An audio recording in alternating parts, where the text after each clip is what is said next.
What's up, YouTube? This is Chris back with another episode of Peregrine Outdoors. Continuing with our series about the Kershaw Emerson CQC line of knives. What we're going to be doing today is going over an unboxing of the CQC-4K knife. These. So again, if you missed our last video, we're going to be going through each one of the 5 different models in the CQC line and doing an unboxing on 3 of the 5. The last video was just a brief comparison between the CQC -10K and -11K models. It looks like it comes with some extra screws if you want to flip around. I knew that from the other models that you can change around the belt clip, or the pocket clips. So it's your extra screws for that, presumably.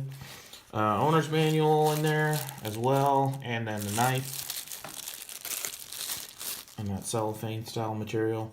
So this one particular, so as I was saying, we're going to be doing a comparison. We did a comparison between the 10K and the 11K, but we're going to be running through these other 3, and then eventually I'm going to be kind of comparing all 5 different models and coming up with a verdict as what I think out of those 5 is the best for EDC for me.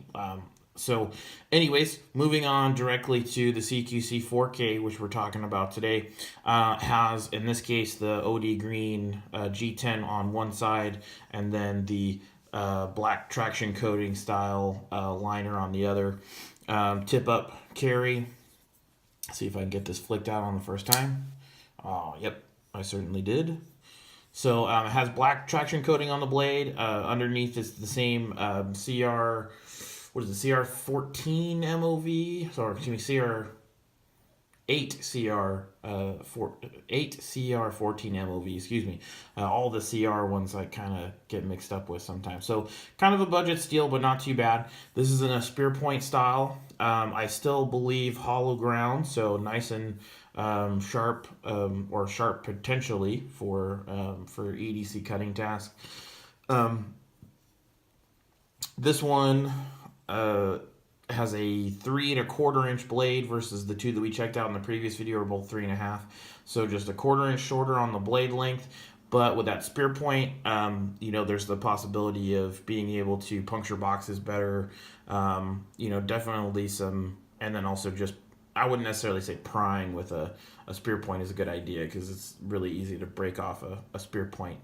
But gonna have different potential uses with this knife than you might have with either the 10 or 11 that we've talked about so far, and then certainly different than the 6 and 7K that we're going to look at eventually.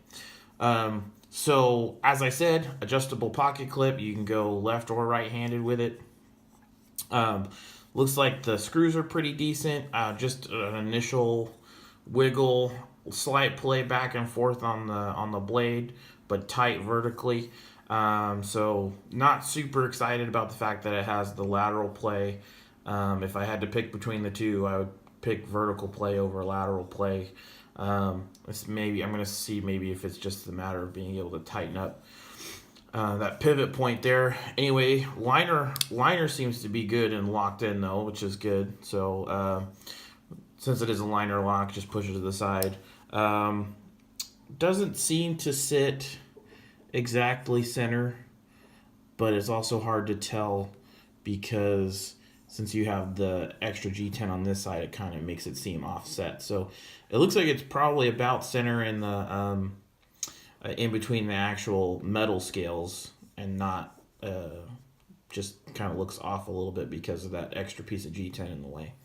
Anyways, fairly decent. Pretty much the quality I would expect in the price range. These are generally $30 knives, $30 to $35 knives. I think Blade HQ might be running a promotion on these for a little bit cheaper right now, right around the $25 mark. I'll put links in the description over to Amazon and also to Blade HQ for these if you're interested in picking one up. Pretty excited about this. I do really like spear point knives, so I'm excited to test this out. But other than that, that's pretty much the basics on the unboxing. If you enjoyed the video, please like if you're not already a subscriber, hit that subscribe button. Hit the notification button if you're not already doing so that you're made aware of all of our new content. And feel free to leave a comment down below if you're liking these types of videos, if you're not liking these types of videos, or if you have suggestions or questions specifically about what we're doing here at the channel, or specifically about what we're covering in any one of our videos. So thanks again for watching, and we'll be seeing you next time on the next episode of Peregrine Outdoors.